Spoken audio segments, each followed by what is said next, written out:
श्री मैत्रेय जी कहते हैं, महाराज पृथु ने जब इस प्रकार कहा तब उनके वचनामृत का आस्वादन करके सूत आदि गायक लोग बड़े प्रसन्न हुए। फिर वे मुनियों की प्रेरणा से उनकी इस प्रकार स्तुति करने लगे, आप साक्षात देव प्रवर श्री नारायण ही हैं, जो अपनी माया से अवतीर्ण हुए हैं। हम आपकी महिमा का वर्णन करने में समर्थ नहीं हैं। आपने जन्म तो राजा वेन के मृतक शरीर से लिया है, किंतु आपके पौरुषों का वर्णन करने में साक्षात ब्रह्मा जी की बुद्धि भी चकरा जाती है। तथापि आपके कथा अमृत के आस्वादन में आदर बुद्धि रखकर मुनियों के उपदेश के अनुसार उन्हीं की प्रेरणा से हम आपके परम प्रशंसनीय कर्मों का कुछ विस्तार करना चाहते हैं।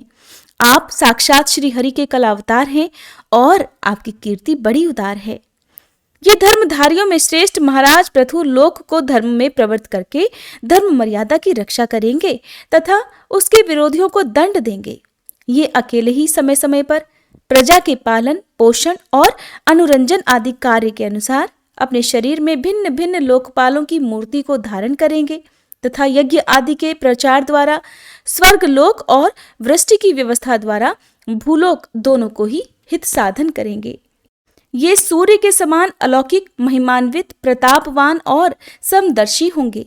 जिस प्रकार सूर्य देवता 8 महीने तपते रहकर जल खींचते हैं और वर्षा ऋतु में उसे उड़ेल देते हैं, उसी प्रकार ये कर आदि के द्वारा कभी धन संचय करेंगे और कभी उसका प्रजा के हित के लिए व्यय कर डालेंगे।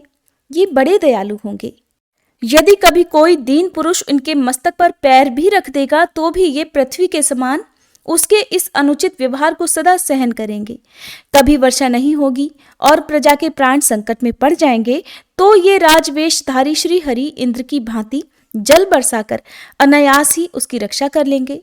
ये अपने अमृतमय मुखचंद्र की मनोहर मुस्कान और प्रेम भरी चितवन से संपूर्ण लोगों को आनंद मग्न कर देंगे। इनकी गति को कोई समझ नहीं सकेगा।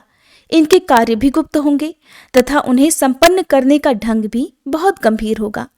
इनका धन सदा सुरक्षित रहेगा। ये अनंत महात्म्य और गुणों के एकमात्र आश्रय होंगे। इस प्रकार मनस्वी पृथु साक्षात वरुण के ही समान होंगे। महाराज पृथु वेनरूप आरण्य के मंथन से प्रकट हुए अग्नि के समान हैं।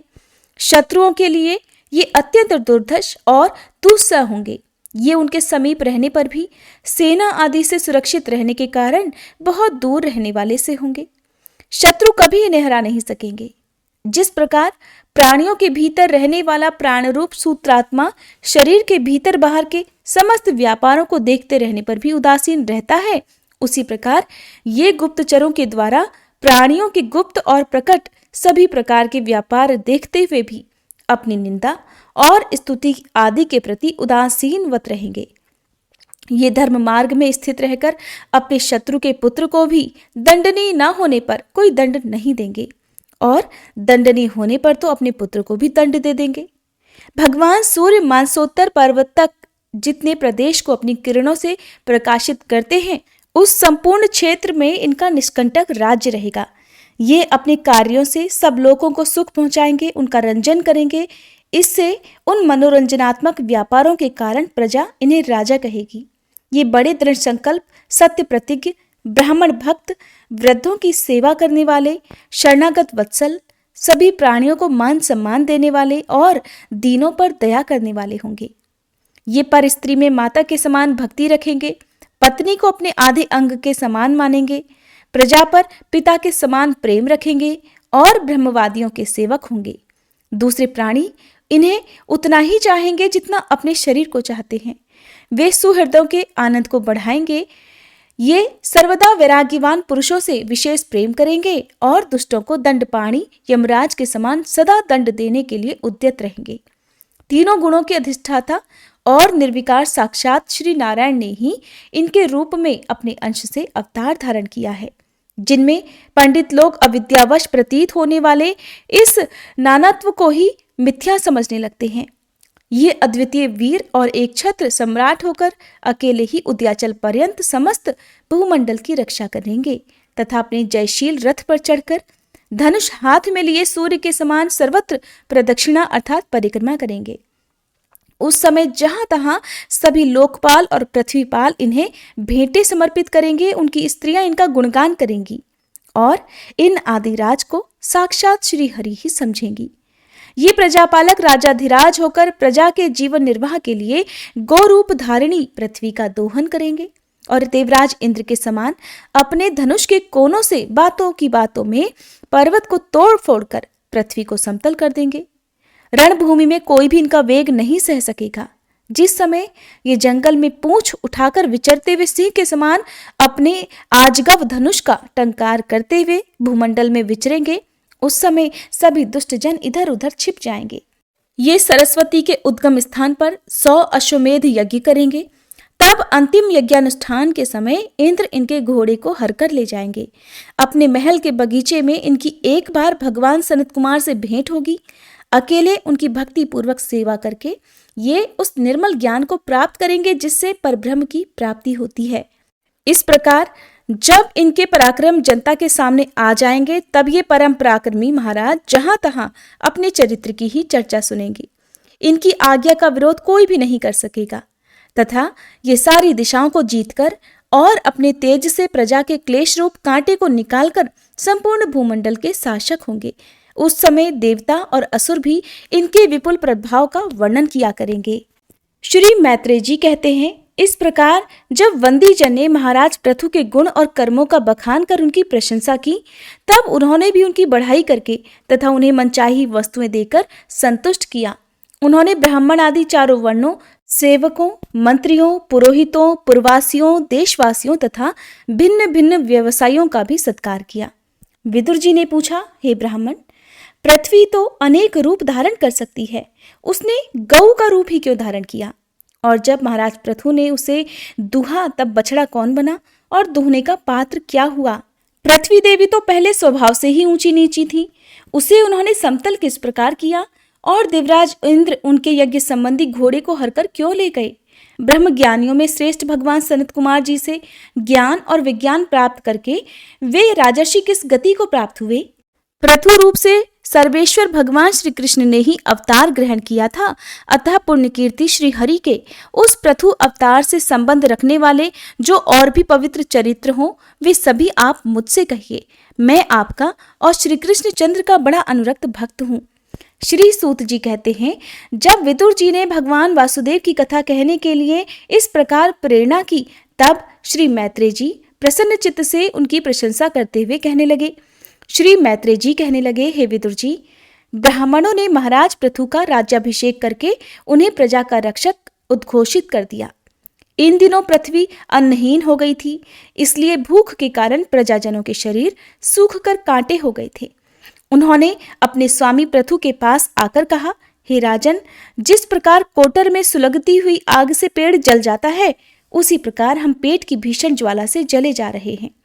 आप शरणागतों की रक्षा करने वाले हैं और हमारे अन्नदाता प्रभु भी बनाए गए हैं, इसलिए हम आपकी शरण में आए हैं।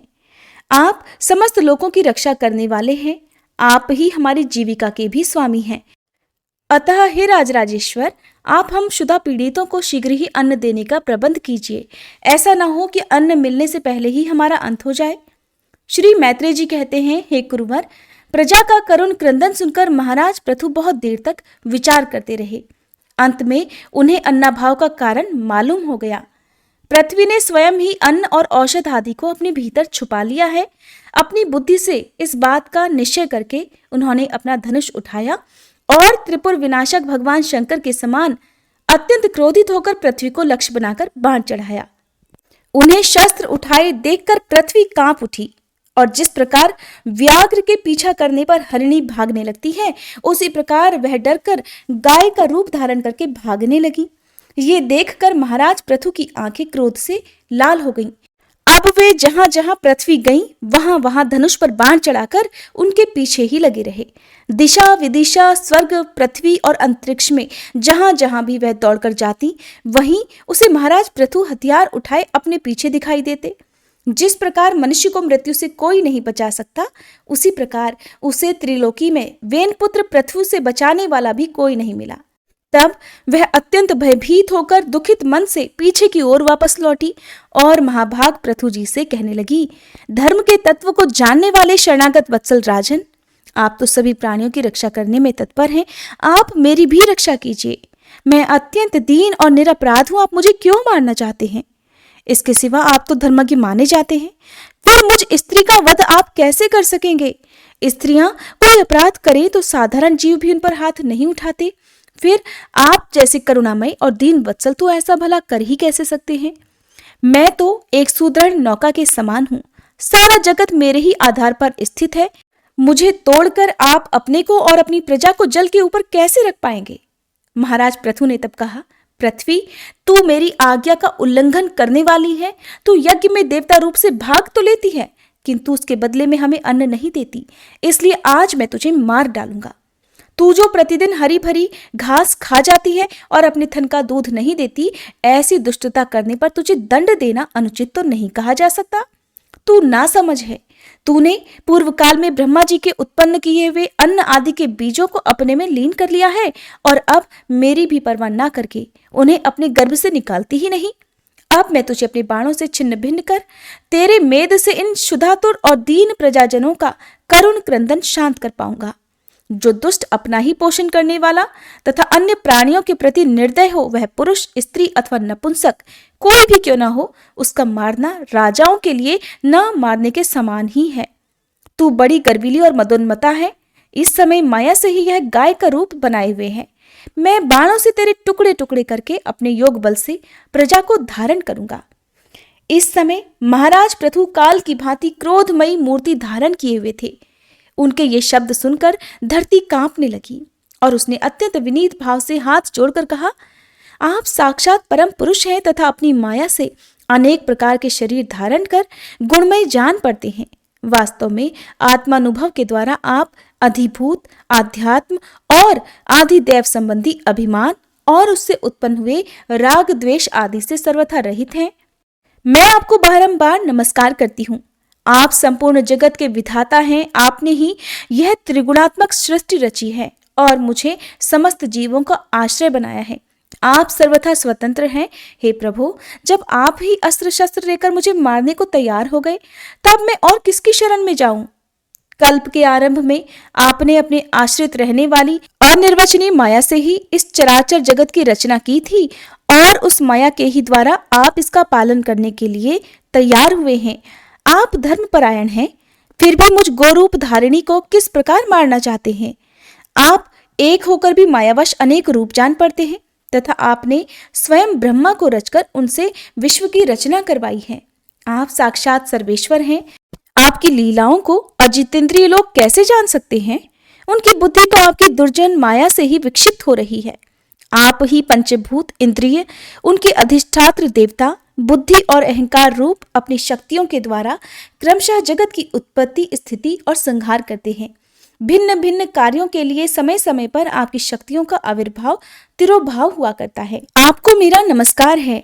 हे अजन्मा प्रभु, आप ही अपने रचे हुए भूत, इंद्रिय और अंतःकरण रूप जगत की स्थिति के लिए आदि वराह रूप होकर मुझे रसातल से जल के बाहर लाए थे। इस प्रकार एक बार तो मेरा उद्धार करके आपने धराधर नाम पाया था। आज वही आप वीर मूर्ति से जल के ऊपर नौका के समान स्थित मेरे ही आश्रय रहने वाली प्रजा की रक्षा करने के अभिप्राय से पहने पहने बाण चढ़ाकर दूध न देने के अपराध में मुझे मारना चाहते हैं। इस त्रिगुणात्मक सृष्टि की रचना करने वाली आपकी माया से मेरे जैसे साधारण जीवों के चित्त मोहग्रस्त हो रहे हैं। हे प्रभु, मुझ जैसे लोग तो आपके भक्तों की लीलाओं का भी आशय नहीं समझ सकते, फिर आपकी किसी क्रिया का उद्देश्य न समझे तो इसमें आश्चर्य ही क्या है? अतः जो इंद्रिय संयम आदि के द्वारा वीरोचित यज्ञ का विस्तार करते हैं, ऐसे आपके भक्तों को भी नमस्कार है। श्री मैत्रेय जी कहते हैं, विदुर जी, इस समय महाराज पृथु के होठ क्रोध से कांप रहे थे। उनकी इस प्रकार स्तुति कर पृथ्वी ने अपने हृदय को विचार पूर्वक समाहित किया और डरते डरते उनसे कहा कि प्रभु, आप अपना क्रोध शांत कीजिए और मैं जो प्रार्थना करती हूँ उसे ध्यान देकर सुनिए। बुद्धिमान पुरुष भ्रमर के समान सभी जगह से सार ग्रहण कर लेते हैं। तत्वदर्शी मुनियों ने इस लोक और परलोक में मनुष्यों का कल्याण करने के लिए कृषि, अग्निहोत्र आदि बहुत से उपाय निकाले और काम में लिए हैं। उन प्राचीन ऋषियों के बताए हुए उपायों का इस समय भी जो पुरुष श्रद्धापूर्वक भलीभांति आचरण करता है, वह आसानी से अभीष्ट फल प्राप्त कर लेता है। परंतु जो अज्ञानी पुरुष उनका अनादर करके अपने मनः कल्पित उपायों का आश्रय लेता है, उसके सभी उपाय और प्रयास बार बार निष्फल ही होते रहते हैं। राजन, पूर्व काल में ब्रह्मा जी ने जिन धान्य आदि को उत्पन्न किया था, मैंने देखा कि यम नियम आदि व्रतों का पालन न करने वाले दुराचारी लोग ही उन्हें खाए जा रहे हैं। हे लोक रक्षक, आप राजा लोगों ने मेरा पालन और आदर करना छोड़ दिया, इसीलिए सब लोग चोरों के समान हो गए हैं। इसी से यज्ञ के लिए औषधियों को मैंने अपने में छुपा लिया। अब अधिक समय हो जाने से अवश्य ही वे मेरे धान्य मेरे उदर में जीर्ण हो गए हैं। आप उन्हें पूर्वाचार्यों के बतलाए हुए उपाय से निकाल लीजिए। लोकपालक वीर, यदि आपको समस्त प्राणियों के अभीष्ट और बल की वृद्धि करने वाले अन्न की आवश्यकता है, तब आप मेरे योग्य बछड़ा, दोहन पात्र और दोहने वाले की व्यवस्था कीजिए। मैं उस बछड़े को स्नेह से पिन्हाकर दूध के रूप में आपको सभी अभीष्ट वस्तुएं दे दूंगी। राजन, एक बात और है, आपको मुझे समतल करना होगा, जिससे कि वर्षा ऋतु बीत जाने पर मेरे ऊपर इंद्र का बरसाया हुआ जल सर्वत्र बना रहे, मेरे भीतर की आर्द्रता सूखने ना पाए। यह आपके लिए बहुत मंगलकारक होगा। इस प्रकार पृथ्वी के कहे हुए ये प्रिय और हितकारी वचन स्वीकार कर महाराज पृथु ने स्वयंभू मनु को बछड़ा बनाकर अपने हाथ में ही समस्त धान्यों को धो लिया। पृथु के समान अन्य विज्ञाजन भी सब जगह से सार ग्रहण कर लेते हैं, अतः उन्होंने भी पृथु जी के द्वारा वश में की हुई वसुंधरा से अपनी अपनी अभीष्ट वस्तुएं धो ली। ऋषियों ने बृहस्पति जी को बछड़ा बनाकर इंद्रिय, वाणी, मन और स्तोत्र रूप पात्र में पृथ्वी देवी से वेद रूप पवित्र दूध दूहा। देवताओं ने देवराज इंद्र को बछड़े के रूप में कल्पना कर स्वर्णमय पात्र में अमृत, मनोबल, ओज और शारीरिक बल रूप दूध दूहा। दैत्य और दानवों ने असुर श्रेष्ठ प्रहलाद जी को वत्स बनाकर लोहे के पात्र में मदिरा और ताड़ी आदि रूप दूहा। गंधर्व और अप्सराओं ने विश्वावसु को बछड़ा बनाकर कमल रूप पात्र में संगीत, माधुर्य और सौंदर्य रूप दूध दूहा। श्राद्ध के अधिष्ठाता महाभाग पितृगण ने अर्यमा नाम के पितृश्वर को वत्स बनवाया और मिट्टी के कच्चे पात्र में श्रद्धापूर्वक कव्य अर्थात पितरों को अर्पित किया जाने वाला अन्न, ये सब रूप दूध दूहा। फिर कपिल देव जी को बछड़ा बनाकर आकाश रूप पात्र में सिद्धों ने अणिमादि अष्ट सिद्धि तथा विद्याधरों ने आकाश गमन आदि विद्याओं को दुहा। किम पुरुष आदि अन्य मायावियों ने मय दानव को बछड़ा बनाया तथा अंतर्ध्यान होना, विचित्र रूप धारण कर लेना आदि संकल्पमयी मायाओं को दुग्ध रूप से दुह लिया। इसी प्रकार यक्ष, राक्षस तथा भूत पिशाच आदि मांसाहारियों ने भूतनाथ रुद्र को बछड़ा बनाकर कपाल रूप पात्र में रुधिरासव रूप दूध दूहा। बिना फन वाले सांप, फन वाले सांप, नाग और बिच्छू आदि विषैले जंतुओं ने तक्षक को बछड़ा बनाकर मुख रूप पात्र में विष रूप दूध दूहा। पशुओं ने भगवान रुद्र के वाहन बैल को वत्स बनाकर वन रूप पात्र में तृण रूप दूध दूहा। बड़ी बड़ी दाढ़ों वाले मांसभक्षी जीवों ने सिंह रूप बछड़े के द्वारा अपने शरीर रूप पात्र में कच्चा मांस रूप दूध दूहा तथा गरुड़ जी को वत्स बनाकर पक्षियों ने कीट पतंग आदि चर और फलादि अचर पदार्थों को दुग्ध रूप से दूह लिया। वृक्षों ने वट को वत्स बनाकर अनेक प्रकार का रस रूप दूध दूहा और पर्वतों ने हिमालय रूप बछड़े के द्वारा अपने शिखर रूप पात्रों में अनेक प्रकार की धातुओं को दूहा। पृथ्वी तो सभी अभीष्ट वस्तुओं को देने वाली है और इस समय वह पृथु जी के अधीन थी, अतः उससे सभी ने अपनी अपनी जाति के मुखिया को बछड़ा बनाकर अलग अलग पात्रों में भिन्न भिन्न प्रकार के पदार्थों को दूध के रूप में दूह लिया। हे कुरुश्रेष्ठ विदुर जी, इस प्रकार पृथु आदि सभी अन्न भोजियों ने भिन्न भिन्न दोहन पात्र और वत्सों के द्वारा अपने अपने विभिन्न अन्न रूप दूध पृथ्वी से दूह लिए। इससे महाराज पृथु ऐसे प्रसन्न हुए कि सर्व काम दुहा पृथ्वी के प्रति उनका पुत्री के समान स्नेह हो गया और उसे उन्होंने अपनी कन्या के रूप में स्वीकार कर लिया। फिर राजाधिराज पृथु ने अपने धनुष की नोक से पर्वतों को फोड़कर इस सारे भूमंडल को प्रायः समतल कर दिया। वे पिता के समान अपनी प्रजा के पालन पोषण की व्यवस्था में लगे हुए थे। उन्होंने इस समतल भूमि में प्रजा वर्ग के लिए जहां तहां यथायोग्य निवास स्थानों का विभाग किया। अनेकों गांव, कस्बे, नगर, दुर्ग, अहीरों की बस्ती, पशुओं के रहने के स्थान, छावनियां, खाने, किसानों के गांव और पहाड़ों की तलहटी के गांव बसाए। महाराज पृथु से पहले इस पृथ्वी तल पर पुर ग्राम आदि का विभाग नहीं था। सब लोग अपने अपने सुविधे के अनुसार बेखटक जहां तहां बस जाते थे। श्री मैत्रेय जी कहते हैं, विदुर जी, महाराज मनु के ब्रह्मावर्त क्षेत्र में जहां सरस्वती नदी पूर्वमुखी होकर बहती है, राजा पृथु ने 100 अश्वमेध यज्ञों की दीक्षा ली। ये देखकर देवराज इंद्र को विचार हुआ कि इस प्रकार तो पृथु के कर्म मेरे कर्मों की अपेक्षा भी बढ़ जाएंगे, इसीलिए वे उनके यज्ञ महोत्सव को सहन नहीं कर सके।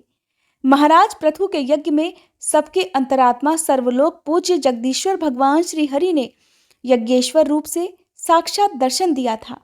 उनके साथ ब्रह्मा, रुद्र तथा अपने अपने अनुचरों के सहित लोकपाल गण भी सधारे थे। उस समय गंधर्व मुनि और अप्सराएं प्रभु की कीर्ति गा रहे थे।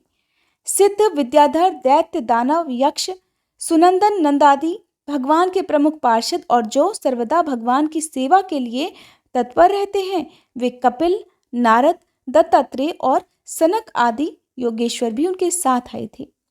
हे भारत, उस यज्ञ में यज्ञ सामग्रियों को देने वाली भूमि ने कामधेनु रूप होकर यजमान की सारी कामनाओं को पूर्ण किया था। नदियां दाख और ईख आदि सब प्रकार के रसों को बहा लाती थी तथा जिनसे मधु चूता रहता था, ऐसे बड़े बड़े वृक्ष दूध, दही, अन्न और घृत आदि तरह तरह की सामग्रियां समर्पण करते रहते थे।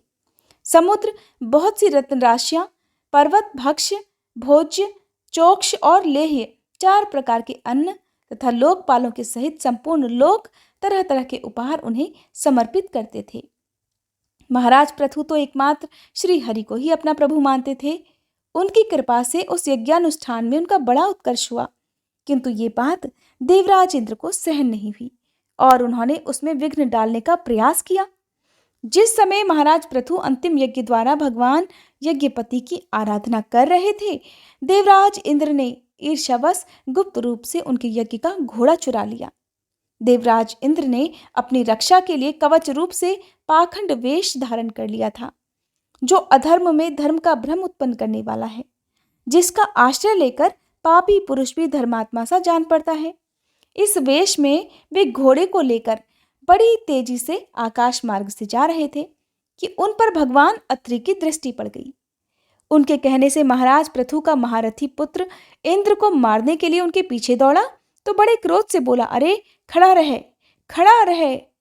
इंद्र सिर पर जटाजूट और शरीर में भस्म धारण किए हुए थे। उनका ऐसा वेश देखकर पृथु कुमार ने उन्हें मूर्तिमान धर्म समझा, इसलिए उन पर बाण नहीं छोड़ा। जब वह इंद्र पर वार किए बिना ही लौट आया, तब महर्षि अत्रि ने पुनः उसे इंद्र को मारने के लिए आज्ञा दी कि वत्स, इस देवता धम इंद्र ने तुम्हारे यज्ञ में विघ्न डाला है, तुम इसे मार डालो। अत्रि मुनि के इस प्रकार उत्साहित करने पर पृथु कुमार क्रोध में भर गया। इंद्र बड़ी तेजी से आकाश में जा रहे थे। उनके पीछे वह इस प्रकार दौड़ा जैसे रावण के पीछे जटायु। स्वर्गपति इंद्र उसे पीछे पीछे आता देख उस वेश और घोड़े को छोड़कर वहीं अंतर्ध्यान हो गए और वह वीर अपना यज्ञ पशु लेकर पिता की यज्ञशाला में वापस लौट आया। हे शक्तिशाली विदुर जी, उसके इस अद्भुत पराक्रम को देखकर महर्षियों ने उसका नाम विजिताश्व रखा। यज्ञ पशु को चशाल और यूप में बांध दिया गया था। यज्ञ मंडप में यज्ञ पशु को बांधने के लिए जो खंभा होता है उसे यूप कहते हैं और यूप के आगे रखे हुए वलयाकार काष्ठ को चशाल कहते हैं। शक्तिशाली देवराज इंद्र ने घोर अंधकार फैला दिया और उसी में छिपकर वे फिर उस घोड़े को उसकी सोने के जंजीर समेत ले गए। अत्रि मुनि ने फिर उन्हें आकाश में तेजी से जाते हुए दिखा दिया, किंतु उनके पास कपाल और खड्गवांग देखकर पृथु पुत्र ने उनके मार्ग में कोई बाधा नहीं डाली। तब अत्रि ने राजकुमार को फिर उकसाया और उसने गुस्से में भरकर इंद्र को लक्ष्य बनाकर अपना बाण चढ़ाया। ये देखते ही देवराज उस वेश और घोड़े को छोड़कर वहीं अंतर्ध्यान हो गए। वीर विजिताश्व अपना घोड़ा लेकर पिता की यज्ञशाला में वापस लौट आया। तभी से इंद्र के उस निंदित वेश को मंदबुद्धि पुरुषों ने ग्रहण कर लिया। इंद्र ने अश्वहरण की इच्छा से जो जो रूप धारण किए थे वे पाप के खंड होने के कारण पाखंड कहलाए। यहाँ खंड शब्द चिन्ह का वाचक है। इस प्रकार पृथु के यज्ञ का विध्वंस करने के लिए यज्ञ पशु को चुराते समय इंद्र ने जिन्हें कई बार ग्रहण करके त्यागा था, उन नग्न, रक्तांबर तथा कपालिक आदि पाखंड चूर्ण आचारों में मनुष्यों की बुद्धि प्रायः मोहित हो जाती है, क्योंकि वे नास्तिक मत देखने में तो सुंदर हैं और बड़ी बड़ी युक्तियों से अपने पक्ष का समर्थन करते हैं। वास्तव में वे उपधर्म मात्र हैं। लोग भ्रमवश धर्म मानकर इनके प्रति आसक्त हो जाते हैं। इधर इंद्र की इस कुचाल का पता लगने पर परम पराक्रमी महाराज पृथु को बड़ा क्रोध हुआ। उन्होंने अपना धनुष उठाकर उस पर बाण चढ़ाया। उस समय क्रोधावेश के कारण उनकी ओर देखा नहीं जाता था। जब ऋत्विजों ने देखा कि असह्य पराक्रमी महाराज पृथु इंद्र का वध करने को तैयार हैं, तब उन्हें रोकते हुए कहने लगे, हे राजन, आप तो बड़े बुद्धिमान हैं। यज्ञ दीक्षा ले लेने पर शास्त्र विहित यज्ञ पशु को छोड़कर और किसी का वध करना उचित नहीं है। इस यज्ञ कार्य में विघ्न डालने वाला आपका शत्रु इंद्र तो आपके सुयश से ही ईर्ष्यावश निस्तेज हो रहा है। हम अमोघ आह्वान मंत्रों द्वारा उसे यहीं बुला लेते हैं और फिर बलपूर्वक अग्नि में हवन किए देते हैं। हे विदुर जी, यजमान से इस प्रकार सलाह करके उसके याजकों ने क्रोधपूर्वक इंद्र का आह्वान किया। वे सुरवाह द्वारा आहुति डालना ही चाहते थे कि ब्रह्मा जी ने वहां आकर उन्हें रोक दिया। वे बोले, याजकों, तुम्हें इंद्र का वध नहीं करना चाहिए। यह यज्ञ संज्ञक इंद्र तो भगवान की ही मूर्ति है।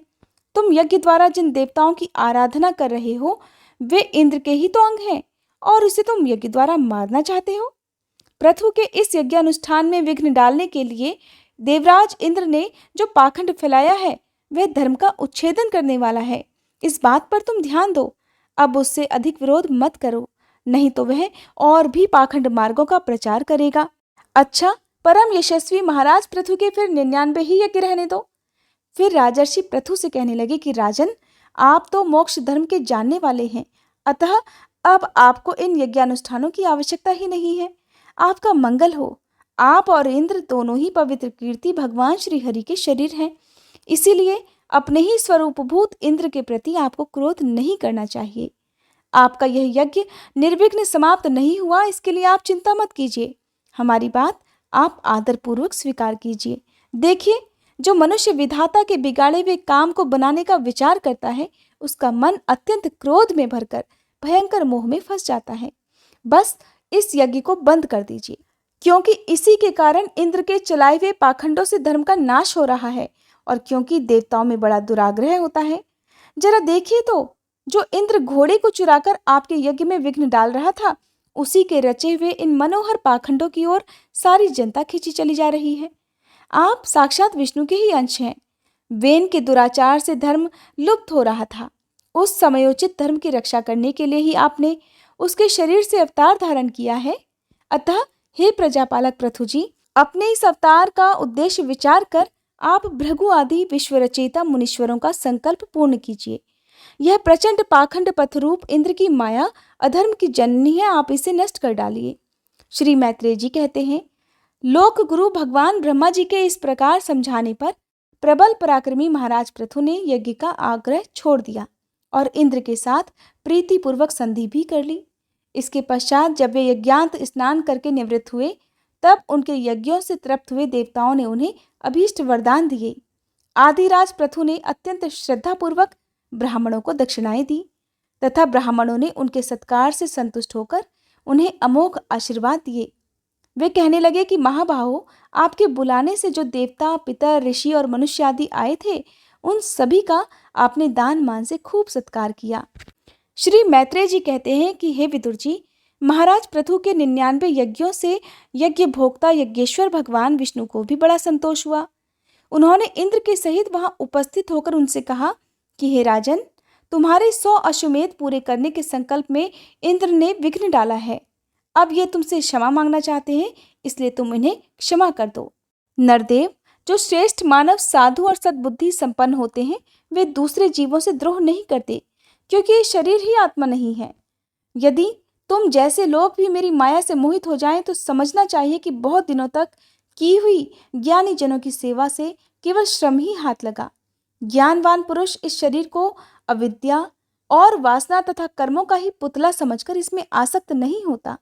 इस प्रकार जो इस शरीर में ही आसक्त नहीं है, वह विवेकी पुरुष इससे उत्पन्न हुए घर, पुत्र और धन आदि में भी किसी प्रकार ममता रख सकता है।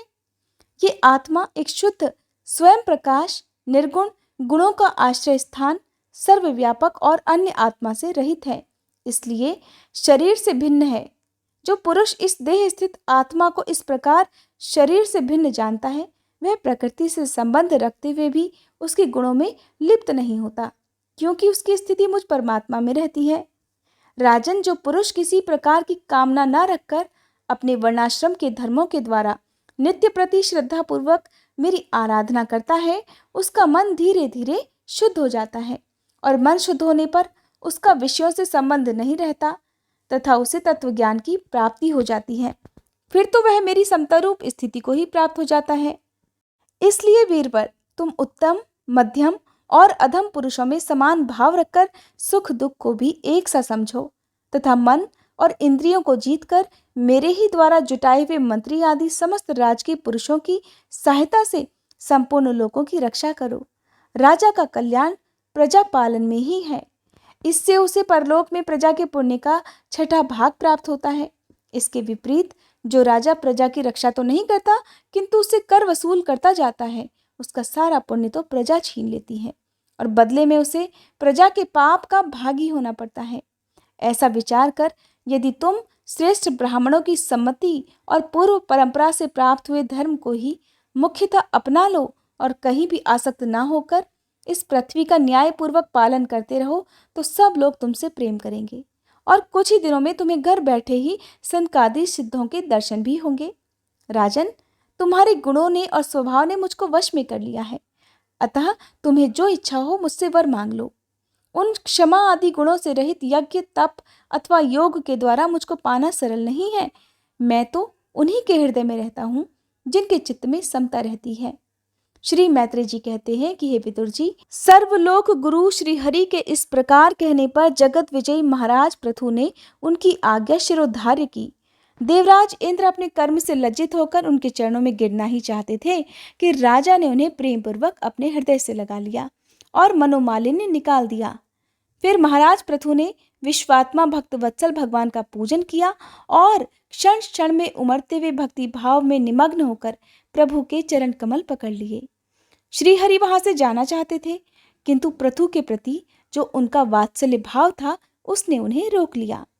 वे अपने कमल दल के समान नेत्रों से उनकी ओर देखते ही रह गए, वहां से जा ही नहीं सके। आदिराज महाराज पृथु भी नेत्रों में जल भर आने के कारण ना तो भगवान का दर्शन ही कर सके और न तो कंठ गदगद हो जाने से कुछ बोल ही सके। उन्हें हृदय से आलिंगन कर पकड़े रहे और हाथ जोड़े ज्यों के त्यों खड़े रह गए। प्रभु अपने चरण कमलों से पृथ्वी को स्पर्श किए खड़े थे। उनका कराग्र भाग गरुड़ जी के ऊंचे कंधे पर रखा हुआ था। महाराज पृथु नेत्रों के आंसू पोंछकर अतृप्त दृष्टि से उनकी ओर देखते हुए इस प्रकार कहने लगे, हे मोक्षपति प्रभु, आप वर देने वाले ब्रह्मादि देवताओं को भी वर देने में समर्थ हैं। कोई भी बुद्धिमान पुरुष आपसे देहाभिमानियों के भोगने योग्य विषयों को कैसे मांग सकता है? वे तो नारकीय जीवों को भी मिलते ही हैं। अतः मैं इन तुच्छ विषयों को आपसे नहीं मांगता। मुझे तो उस मोक्ष पद की इच्छा भी नहीं है जिसमें महापुरुषों के हृदय से उनके मुख द्वारा निकला हुआ आपके चरण कमलों का मकरंद नहीं है, जहां आपकी कीर्ति कथा सुनने का सुख नहीं मिलता। इसलिए मेरी तो यही प्रार्थना है कि आप मुझे 10,000 कान दे दीजिए, जिनसे मैं आपके लीला गुणों को सुनता ही रहूं। हे पुण्य कीर्ति प्रभु, आपके चरण कमल मकरंद रूपी अमृत कणों को लेकर महापुरुषों के मुख से जो वायु निकलती है, उसी में इतनी शक्ति होती है कि वह तत्व को भूले हुए हम कुयोगियों को पुनः तत्व ज्ञान करा देती है। इसलिए हमें दूसरे वरों की कोई आवश्यकता नहीं है। उत्तम कीर्ति वाले प्रभु, सत्संग में आपके मंगलमय सुयश को दैववश एक बार भी सुन लेने पर कोई पशु बुद्धि पुरुष भले ही तृप्त हो जाए, गुणग्राही उसे कैसे छोड़ सकता है? सब प्रकार के पुरुषार्थों की सिद्धि के लिए स्वयं लक्ष्मी जी भी आपके सुयश को सुनना चाहती हैं। अब लक्ष्मी जी के समान मैं भी अत्यंत उत्सुकता से आप सर्वगुण धाम पुरुषोत्तम की सेवा ही करना चाहता हूँ, किंतु ऐसा ना हो कि एक ही पति की सेवा प्राप्त करने की होड़ होने के कारण आपके चरणों में ही मन को एकाग्र करने वाले हम दोनों में ही कलह छिड़ जाए। हे जगदीश्वर, जगत जननी लक्ष्मी जी के हृदय में मेरे प्रति विरोध भाव होने की संभावना तो है ही, क्योंकि जिस आपके सेवा कार्य में उनका अनुराग है, उसी के लिए तो मैं भी लालायित हूँ। किंतु आप दीनों पर दया करते हैं, उनके तुच्छ कर्मों को भी बहुत करके मानते हैं। इसलिए मुझे आशा है कि हमारे झगड़े होने पर भी आप मेरा ही पक्ष लेंगे। आप तो अपने स्वरूप में ही रमण करते हैं, आपको भला लक्ष्मी जी से भी क्या लेना है। इसी से निष्काम महात्मा ज्ञान हो जाने के बाद भी आपका भजन करते हैं। आप में माया के कार्य, अहंकार आदि का सर्वथा अभाव है। हे भगवान, मुझे तो आपके चरण कमलों का निरंतर चिंतन करने के सिवा सत्पुरुषों का कोई और प्रयोजन ही नहीं जान पड़ता। मैं भी बिना किसी इच्छा के आपका भजन करता हूँ। आपने जो मुझसे कहा कि वर मांग लो, सो आपकी इस वाणी को तो मैं संसार को मुंह में डालने वाली ही मानूंगा। यही क्या, आपकी वेद रूपा वाणी ने भी तो जगत को बांध रखा है। यदि उस वेद वाणी रूप रस्सी से लोग बंधे ना होते तो वे मोहवश सत्कर्म कर्म क्यों करते। प्रभु, आपकी माया से ही मनुष्य अपने वास्तविक स्वरूप आपसे विमुख होकर अज्ञानवश अन्य सभी स्त्री पुरुष इत्यादि की इच्छा करता है। फिर भी जिस प्रकार पिता पुत्र की प्रार्थना की अपेक्षा न रखकर अपने आप ही पुत्र का कल्याण करता है, उसी प्रकार आप भी हमारी इच्छा की अपेक्षा न करके हमारे हित के लिए स्वयं ही प्रयत्न करें। श्री मैत्रेय जी कहते हैं, आदिराज पृथु के इस प्रकार स्तुति करने पर सर्वसाक्षी श्रीहरि ने उनसे कहा कि राजन, तुम्हारी मुझ में भक्ति हो बड़े सौभाग्य की बात है कि तुम्हारा चित्त इस प्रकार मुझ में लगा हुआ है। ऐसा होने पर तो पुरुष सहज में ही मेरी उस माया को पार कर लेता है, जिसको छोड़ना या जिसके बंधन से छूटना अत्यंत कठिन होता है। अब तुम सावधानी से मेरी आज्ञा का पालन करते रहो। हे प्रजापालक नरेश, जो पुरुष मेरी आज्ञा का पालन करता है उसका सर्वत्र मंगल होता है। श्री मैत्रेय जी कहते हैं, हे विदुर जी, इस प्रकार भगवान ने राजर्षि पृथु के सार गर्भित वचनों का आदर किया। फिर पृथु ने उनकी पूजा की और प्रभु उन पर सब प्रकार कृपा कर वहां से चलने को तैयार हुए। महाराज पृथु ने वहां जो देवता, ऋषि, पितर, गंधर्व, सिद्ध, चारण, नाग, किन्नर और भगवान के पार्षद वगैरह आए हुए थे, उन सभी का भगवत बुद्धि से भक्तिपूर्वक वाणी और धन के द्वारा हाथ जोड़कर पूजन किया।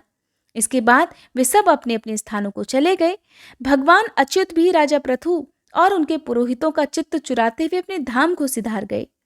तदंतर अपना स्वरूप दिखाकर अंतर्ध्यान हुए अव्यक्त स्वरूप देवाधिदेव भगवान को नमस्कार करके राजा पृथु भी अपनी राजधानी में चले आए।